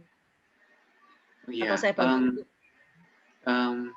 ya enggak apa-apa. Jadi saya bacakan. Saya kira yang mungkin Ibu Bapak rasa cocok ingin ditanggapi secara pribadi bisa langsung dipilih. Kalau saya baca nanti kan saya milih kan Bu? Enggak, kalau saya baca tadi banyak yang sama intinya Pak. Oh boleh. Coba Iya. Pak Masan jika ingin ada yang mau ditanggapi. Terima kasih. Selamat sore semuanya. Memang ketika kita bicara COVID ini, kita harus bisa memilah dan memilih. Artinya begini, ketika ada orang yang mengatakan bahwasanya ini bagian daripada ujian, ini bagian daripada bencana, ini bagian daripada siksa atau apa, saya rasa kita perlu bisa meneliti dulu apa sih ujian itu, apa sih bencana itu, apa sih yang dimaksud peringatan ataupun siksaan, dan begitu. Bicara saat ini ketika kita dalam konteksnya adalah ujian itu diberikan kepada orang-orang yang beriman memang. Kepada kita orang-orang yang beriman, orang-orang yang beragama, yang taat melaksanakan perintah Tuhan, melaksanakan perintah Allah, ya, dengan menjalankan segala perintahnya, menjauhi segala larangannya. kok kita masih mendapat yang namanya musibah, itu namanya ujian. Apa tujuannya? Tidak lain adalah untuk memperkuat keimanan kita. Dengan ujian ini kamu mendekat denganku atau kamu semakin jauh dariku? Apakah kau menyalahkan aku atau kau semakin meminta perlindunganku? Itu yang tidak bisa kita abaikan. Yang kedua, ketika kita bicara yang namanya peringatan, ada yang salah dalam diri kita. Mungkin dengan adanya musibah ini kita ditegur oleh Tuhan. Ada yang salah. Contoh mungkin salah satunya, mungkin kita hidup tidak bersih, kita hidup kurang tidak jauh dari agama, gampang lalai, kita terlalu mengutamakan duniawi daripada kehidupan yang sifatnya religi. Itu bisa jadi menjadi teguran. Tujuannya apa? Kita ada yang salah ditegur supaya kita sadar, oh iya saya salah, maka saya harus kembali kepada jalan yang benar. Nah, ketika kita bicara yang namanya siksaan atau tadi yang namanya kalau ini adalah utusan Allah untuk ini, saya setuju dengan apa yang tadi disampaikan oleh Bapak Thomas ya. Ketika itu adalah sebuah siksaan, itu diberikan kepada orang-orang yang jauh dari Tuhan. Orang-orang yang sudah meninggalkan Tuhan jauh, seperti halnya kata Nabi, katanya Pak Thomas tadi mengatakan kisah daripada Nabi Nuh, itu contoh. Kenapa itu semua manusia yang jauh dari Tuhan dibinasakan? Bagaimana kaum Nabi Lut yang tidak mengikuti nabinya, terus melakukan homoseksual dan lain sebagainya, dosa-dosa seperti itu. Itu saya rasa yang harus kita pilah-pilah dulu. Kemudian masuk kepada konteks saat ini. Apakah ini adalah bencana? Iya, ini adalah bencana internasional bagi dunia. Semua umat manusia terlepas dari muslim maupun yang non-muslim, itu semuanya kita terkena bencana. Lalu apa yang kita sikapi? Yang pertama, mari kita kembali kepada agama kita masing-masing. Bagaimana agama kita menyikapi pandemi saat ini? Bagaimana jalan keluar yang terbaik untuk membantu pemerintah? Pemerintah telah mengeluarkan yang namanya himbauan A, B, C, D. Itu tujuannya apa? Agar pandemi ini segera berakhir. Dan itu semua ini merupakan suatu pelajaran yang berharga bagi kita. Tidak perlu saling menyalahkan, oh ini salahnya A, salahnya B, salahnya C. Ini orang-orang bodoh. Saya rasa itu adalah orang-orang bodoh yang mengatakan demikian. Justru saat ini saat yang tepat bagaimana kita bergandengan tangan. Ayo kita cari solusi bersama bahwasanya pandemi ini adalah bagian ujian dari umat manusia yang harus kita selesaikan. Satu, secara religi. Yang kedua adalah bagaimana kita mematuhi atau himbauan dari pemerintah tentang COVID ini segera berakhir. Gitu aja Pak Teguh, terima kasih. Iya, mungkin Pak Teguh saya bisa menambahkan dari paparan Pak Mahsan tadi. Monggo silakan. Ya, terima kasih. Mohon maaf tadi bisa gabung tadi ada gangguan di audio saya. Jadi ketika di absen saya tidak bisa menjawab daripada pertanyaan Pak Teguh ketika perkenalan tadi.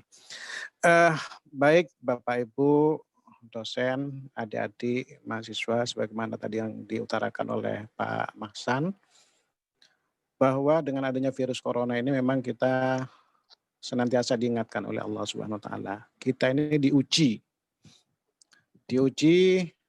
keimanan kita terutama, bahwa semakin tinggi keimanan seseorang maka Allah pun juga tidak akan cukup di situ.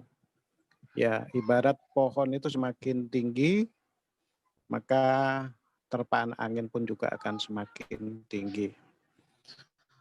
Oleh karenanya dengan adanya virus corona ini kita diuji oleh Allah Subhanahu wa taala, oleh Tuhan Yang Maha Esa. Kita sebagai hamba Allah ini kira-kira sejauh mana pengetahuan kita. Di Al-Qur'an sudah disebutkan Rabbana ma khalaqta hadza batila. Allah menciptakan makhluk itu tidak sia-sia. Makhluk yang sekecil semacam virus corona itu yang besarnya hanya 150 nanometer ya, yang sangat kecil sekali yang tidak tampak oleh mata, tapi bisa menghebohkan seluruh penjuru dunia, seluruh negara-negara ada yang di yang ada di dunia ini. Ya, semua pada bingung, semua pada panik dan sebagainya. Karena dengan adanya virus ini, kita, kata Pak Kudus Syihab tadi, tidak boleh sombong, tidak boleh angkuh. Sebenarnya kita ini diuji oleh Allah, kemampuan kita. Ternyata kita ini termasuk orang-orang yang lemah. Hanya diuji dengan makhluk yang sekecil itu, ternyata kita tidak mampu mengatasi. Ini yang perlu kita cermati bersama, bahwa kita sebagai hamba Tuhan yang Maha Esa ini adalah memiliki suatu kelemahan. Makanya siapapun yang punya harta banyak, punya jabatan yang tinggi, punya ilmu yang banyak, ternyata sangat lemah. Buktinya sampai saat ini untuk mengatasi virus COVID-19 ini masih belum ada vaksin yang bisa menyembuhkan secara total. Walaupun sudah ditemukan beberapa waktu lalu dari UNER, dari beberapa perguruan tinggi, tapi masih melakukan yang namanya uji klinis. Kemudian yang kedua, Bapak Ibu sekalian dan adik-adik, bahwa virus corona ini mengingatkan kepada kita bahwa kita senantiasa untuk menjaga yang namanya kebersihan kita. Kita harus cuci tangan. Kenapa tangan harus bersih? Agar kita ini bebas dari yang namanya virus. Virus ini bukan hanya virus corona, tapi juga virus-virus yang lain. Tangan ini bisa melakukan apa saja. Nah, karena dengan tangan kita bisa memakap yang namanya proyek, melakukan yang namanya berbagai macam korupsi. Maka di Al-Quran surat Yasin disebutkan al-yauma nakhtimu ala afwahihim wa tukallimuna aydihim wa tashhadu arjuluhum bima kanu yaksibun.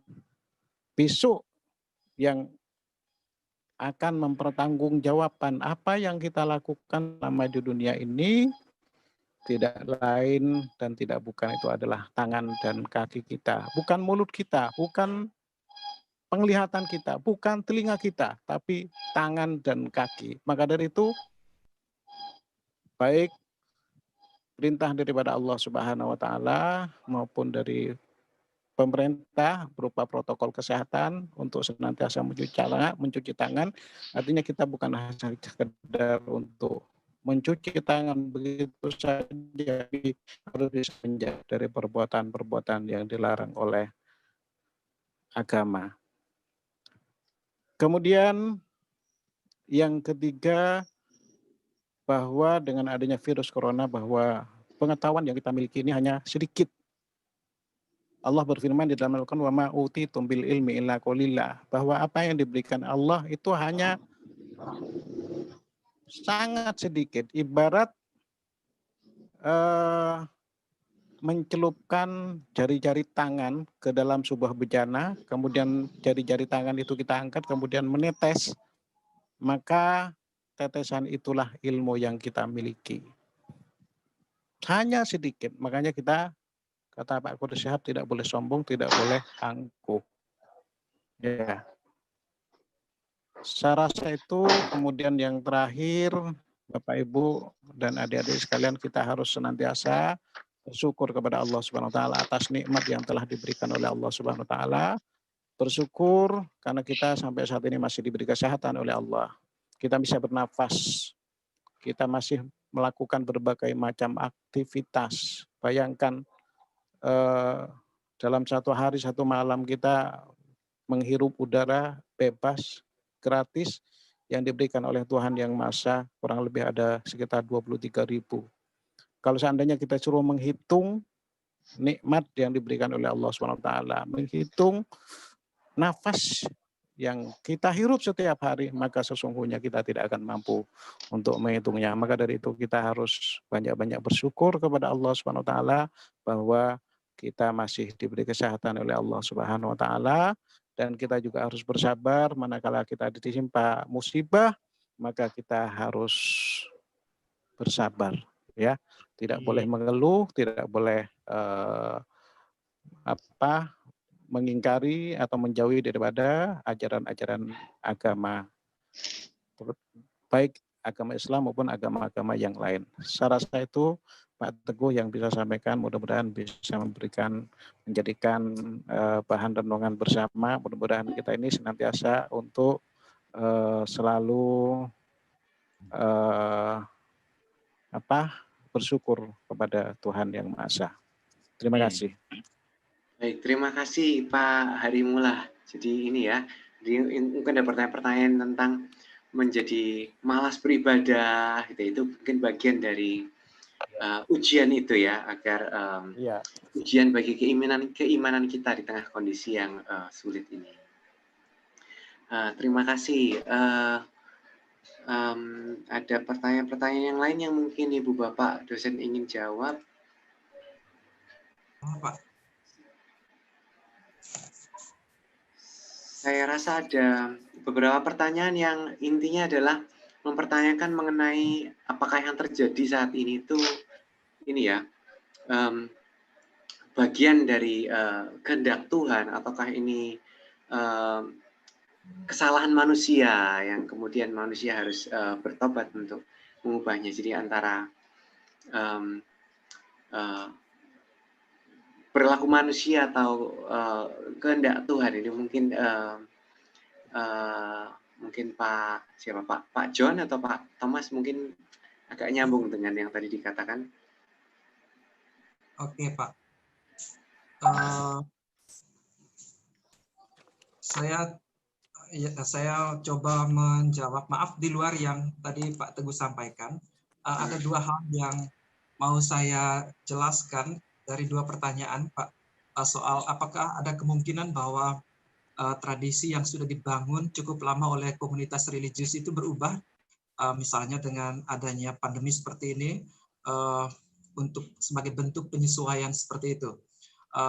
Dalam gereja Katolik mungkin rekan-rekan dan adik-adik sempat mendengar ya pernyataan gereja senantiasa memperbarui dirinya, Ecclesia Semper Reformanda.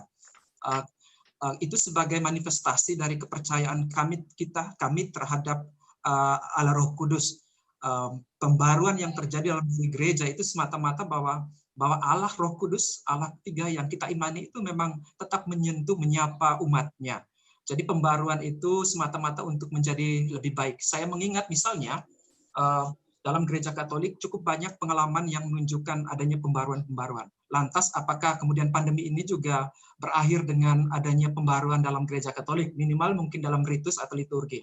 Dulu misalnya ada teologis sebelum Konsili Vatikan kedua, adik-adik kalau baca sejarah gereja itu kan kita memetaforakan dirinya sebagai bahtera, lalu berubah menjadi terang. Lalu misalnya reformasi Luther, ya, praktek-praktek yang tidak betul. Lalu misalnya teologi pembebasan di Amerika Latin yang digawangi Leonard Boff, kemudian mengubah spirit ya teologi dalam gereja Katolik. Kalau untuk sementara gereja universal saya kira kita belum punya satu hasil konsili yang mengubah liturgi misalnya, hanya berupa instruksi-instruksi yang sifatnya juga gereja lokal, itu uskupan-uskupan, menyesuaikan dengan kondisi-kondisi di masing-masing uskupan. Artinya saya mau menegaskan bahwa sebagai komunitas religius yang sedang mengembara di muka bumi, karena itu dia menjadi komunitas yang dinamis, karena dalamnya ada umat-umat yang adalah manusia. Selalu ada kemungkinan untuk berubah. Perubahan itu karena sentuhan-sentuhan dari Roh Kudus. Yang berikutnya, maaf ini di luar topik, tapi saya kira menarik untuk juga dibahas Pak Teguh. Pertanyaan dari Rivaldo ini, dia bilang, apakah seorang anak lahir terorisme lalu membunuh orang, dididik di lingkungan itu, dibesarkan dari lingkungan teror, lalu apakah ketika anak itu menjadi teroris dia berdosa? Kan dia dibentuk dari lingkungan itu. Saya membaca ya, adik-adik kami di Katolik juga sudah menyinggung soal determinisme sosiologis itu.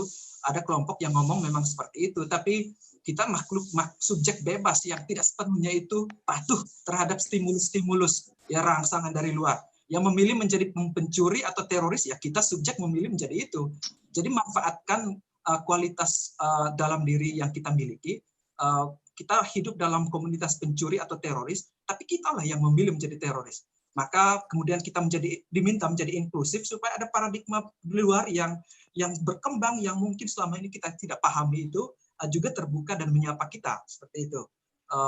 Itu komentar saya supaya kemudian tidak menyalahkan ada kelompok yang dibesarkan dalam komunitas seperti itu, membenarkan perilaku-perilaku brutal itu. Kalau yang soal tadi apakah alat penghukum, saya kira sudah dijelaskan saya ketika penjelasan sebelumnya. Oke, itu saja Pak Teguh. Yang lain bisa rekan-rekan tambahkan. Terima kasih Pak John untuk responnya terhadap pertanyaan-pertanyaan ini.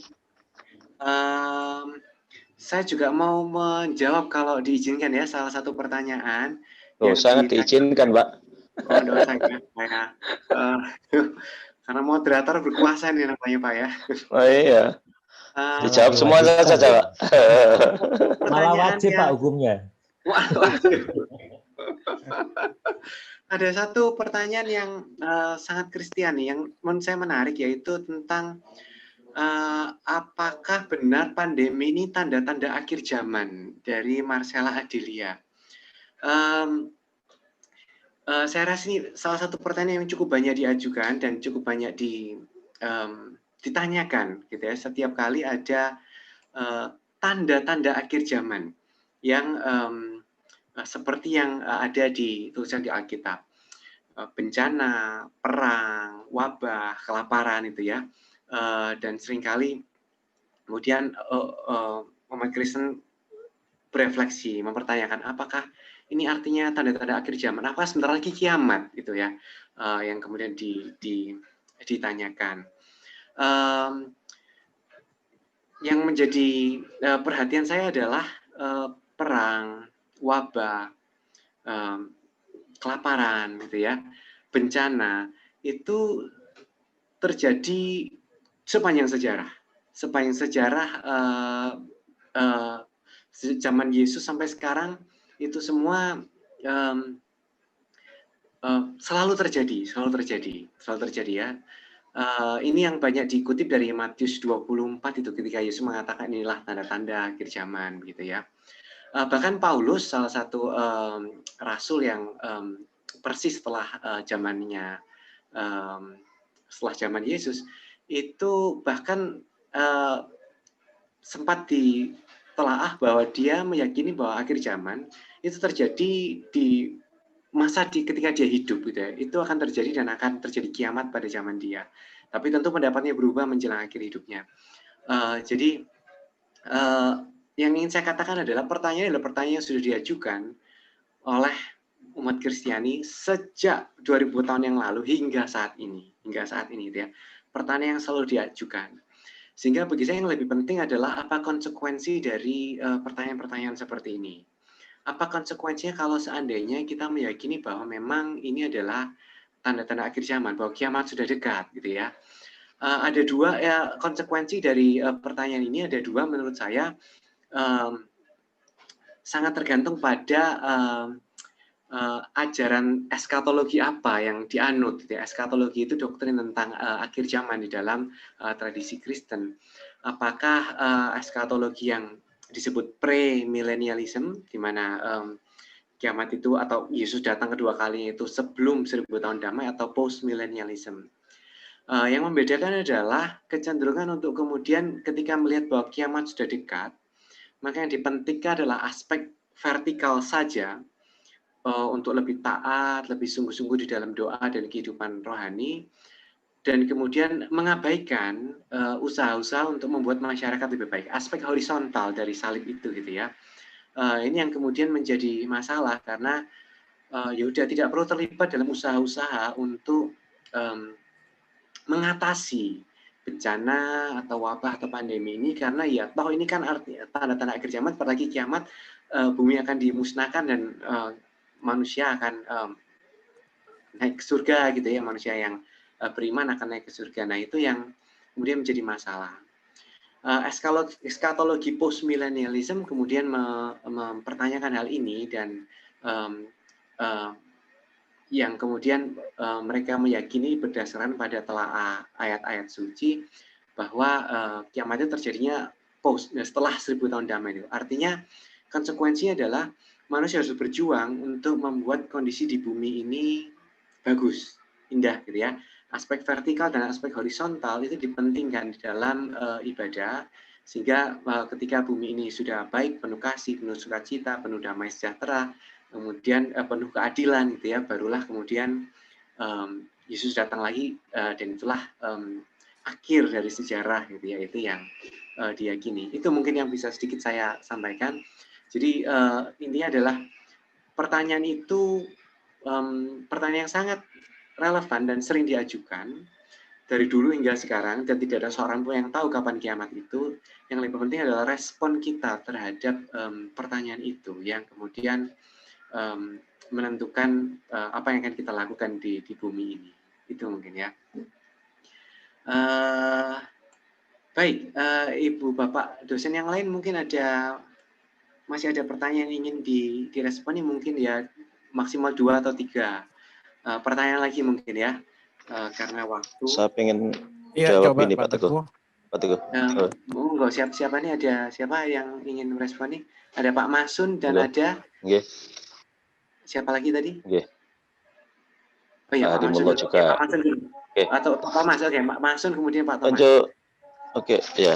Baik, terima kasih. Ini pertanyaan banyak ini. Untuk yang ke Muslim, ke agama Islam, ini juga saya kira nanti kita berbagi sama Pak Hari ya.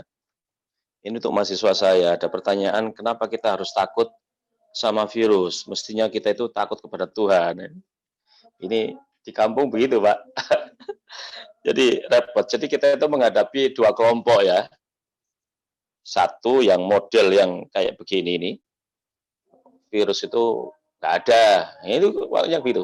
Virus itu nggak ada. Ini akal-akalannya WHO, akal-akalannya Cina, kan begitu. Di masyarakat kan begitu, Mang. Mestinya kita itu takut itu kepada Tuhan kan gitu. Jadi ini sebenarnya kalau kita itu takut sama virus, ini sebenarnya ya ada perintah Tuhan melalui nabinya kan gitu. Bukan takut sih ya, kewaspadaan. Kewaspadaan. Jadi memang kita itu disuruh menghindar sebagai bentuk ikhtiar kita. Gitu loh. Nah, kalau takut Tuhan, ya setiap hari kita harus takut sama Tuhan, sama Allah kan gitu. Tidak menunggu ada virus kan gitu. Ingat, ini mahasiswa saya. Ini kaitannya juga dengan ini apakah corona itu berasal dari iblis. Beliau tadi, Prof. Quraish Shihab, itu ada kemungkinan-kemungkinan karena ada contoh-contoh yang dialami oleh para nabi dulu itu karena ulah daripada iblis, ulah dari setan. Beliau tadi tidak memastikan kok ada kemungkinan-kemungkinan ke sana. Jadi terus tadi itu kaitannya kalau dari iblis berarti posisi Tuhan bagaimana ya?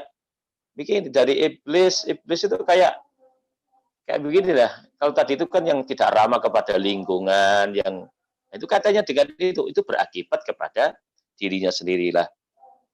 Ma asabaka min hasanatin faminallah. Jadi kalau kita itu menghadapi sesuatu, mendapatkan suatu kebaikan, keyakinan kita itu dari Tuhan. Kalau jelek itu dari diri sendiri dan dari perbuatan-perbuatan diri yang berakibat kepada. Jadi itu tadi, nah iblis, setan itu kan sebagai simbol kejelekan. Kan minal jinnati wan nas. Jadi setan itu bisa dalam bentuk jin, ya, dan juga dalam bentuk manusia. Saya kira itu. Kemudian tadi sebenarnya ada yang menarik. Kalau mati syahid tadi ya, kalau yang tidak bertuhan apakah matinya mati syahid? Saya kira ya konsepnya sudah berbeda. Ya, mati syahid itu ya bagi kalau tadi konsep syahid ya berarti perspektif Islam. Jadi itu pun ini ada pertanyaan yang lain saya kaitkan juga. Katanya dengan pertanyaan apakah orang yang memaparkan diri itu loh tidak menjaga kepatuhan tadi misalnya anjuran pemerintah kesehatan, kalau mati itu termasuk mati syahid juga. Itu secara implisit tadi juga dijelaskan sama Prof. Quraish Shihab. Jadi kalau saya kira orang yang trader jarak ya, orang Jawa itu jarak, sombong, mengatakan corona tidak ada, mati saya kira bukan mati syahid tapi sangit ya. Sangit itu. Kemudian saya kira itu Pak Harimullah mungkin menjawab pertanyaan Billy Dian ini. Kalau Pak Harimullah mencatat ya. Ini pertanyaannya, tadi dikatakan jika siksaan itu ditujukan kepada orang beriman, bagaimana dengan orang yang tidak percaya Tuhan? Itu juga tadi secara jelas dijelaskan oleh Prof. Qurasyid bahwa wattaqu fitnatan la tusibanal ladzina dzalamu minkum khassah. Jadi kalau Tuhan sudah menurunkan seperti ini, sudah nggak pilih-pilih lagi, itu yang mengaku bertuhan atau yang beriman, orang yang baik, orang yang jelek, semuanya kena. Jadi terus kalau nggak percaya sama Tuhan, nggak kena siksa, tidak. Apalagi kita membaca konsep tentang orang yang mengklaim. Jadi saya sampai hari ini percaya orang yang tidak percaya kepada Tuhan itu hanya klaim. Saya kira itu. Terima kasih. Disambung Pak Harimullah. Ya, terima kasih. Mantap sekali Pak Masin ya. Pak Harimullah mau nyambung atau kita ke Pak Thomas dulu?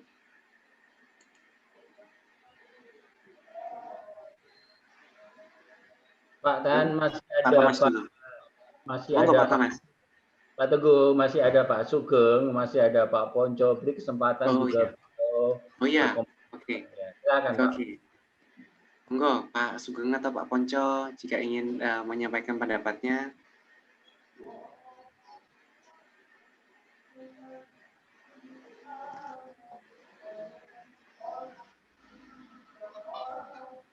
Sepertinya beliau kok nggak ya? Iya, mungkin Nah, kita berhenti sampai jam berapa Pak? Ini mau waktu sholat teman-teman kita yang iya, betul. Jadi memang mungkin 5-10 menit lagi maksimal kita akhiri ya. Ya enggak apa-apa. Ibu Bapak dosen ada yang mau menambahkan lagi atau dirasa sudah mungkin untuk hari ini? Cukup.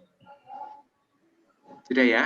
Oke, ya saya rasa juga sudah cukup panjang, dan kalau memang kuliah online seperti ini jauh lebih melelahkan ya, baik kepada mahasiswa maupun kepada dosennya. Jadi saya rasa kita akhiri saja, dan ini memang sudah menjelang ini ya, waktu sholat maghrib untuk rekan-rekan yang muslim.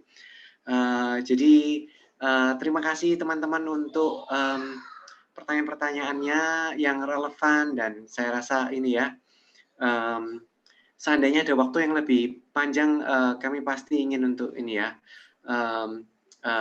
lebih lama berdiskusinya, tapi ya memang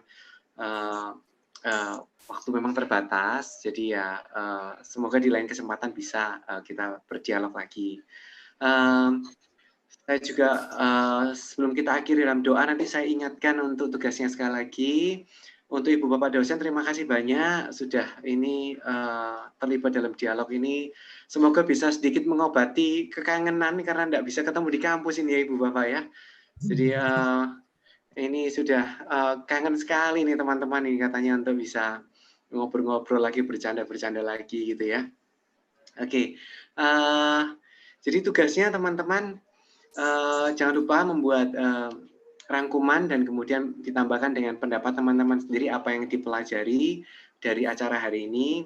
Jadi bukan hanya dari ini ya, bukan hanya dari isinya, tapi juga dari apa yang teman-teman lihat, apa yang teman-teman merasakan tentang dialog ini boleh juga. Dan itu dikumpulkan minggu depan ke dosen masing-masing. Nanti ada pertanyaan diketik atau tulis tangan itu silakan ditanyakan ke dosen masing-masing nanti ya di grup masing-masing. Terserah dosennya kira-kira seperti apa. Begitu mungkin ya. Oke, kalau sudah kita akan akhiri acara kita hari ini yang sudah berlangsung dengan baik. Saya rasa kita akan kembali mengakhiri di dalam doa. Mari kita tunduk kepala sejenak untuk kita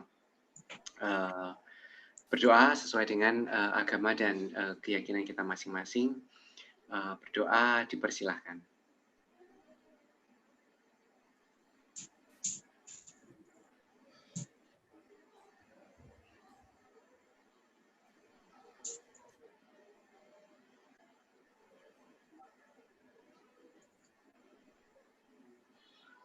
Baik, berdoa selesai. Sampai di sini acara kita hari ini, teman-teman. Jangan lupa presensi sesuai dengan ini ya, fakultasnya masing-masing, setiap fakultas beda prosedur presensinya, silakan diatur sendiri-sendiri. Ibu Bapak dosen yang membutuhkan screenshot, jangan lupa di screenshot kemudian di simpan. Oke, itu aja untuk hari ini. Terima kasih semuanya. Selamat sore, sampai ketemu di Terima kasih, Pak. berikutnya. Terima kasih. Selamat Terima kasih. Terima kasih, Pak. Terima kasih, Pak. Terima kasih, Pak. Sama-sama.